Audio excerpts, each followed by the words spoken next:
વિચારોનું વાવેતર. આપણે જેવું વાવશું ને એવું જ લણવા મળશે.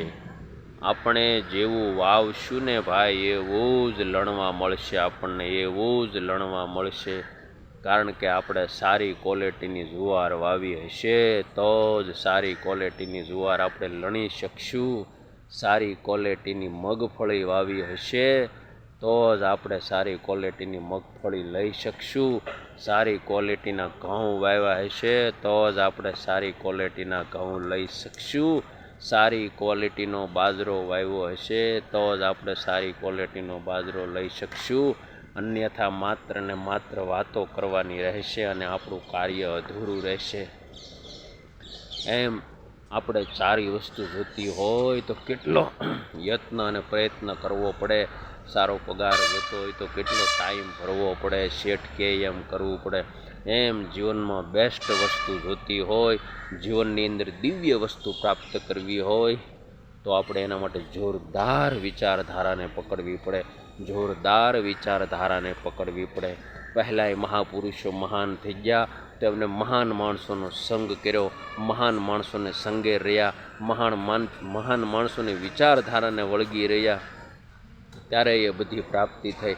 એમ આજ આપણે સારી વસ્તુ જોતી હોય તો સારું વાવવું પડશે, સારું વાવવું પડશે. અન્યથા નહીં મળે, નહીં મળે, નહીં મળે.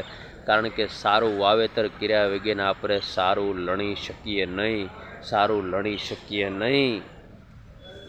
એટલે સારી વસ્તુ જોતી હોય તો સારા માણસોનો સંગ કરવો.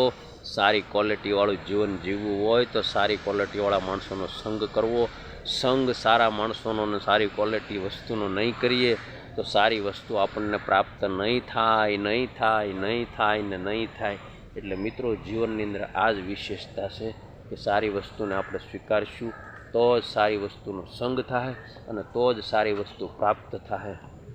એટલે જેવો સંગ એવો રંગ. 1000 વખત વિચારીએ કે એક વખત વિચારીએ, જેવો સંગ લાગશે એવો જ રંગ ચડશે અને એવું જ ફળ પ્રાપ્ત થશે. યાદ રાખજો મિત્રો, એવું જ ફળ પ્રાપ્ત થશે.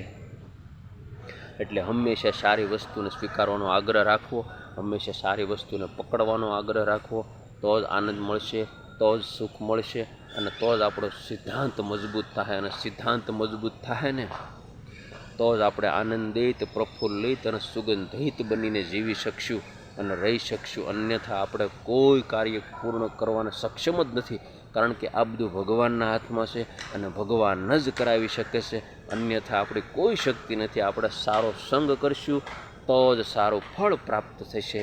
સારો સંગ કરશું તો જ સારું ફળ પ્રાપ્ત થાય. અસ્તુ. ધન્યવાદ. જય હિન્દ. જય સ્વામિનારાયણ.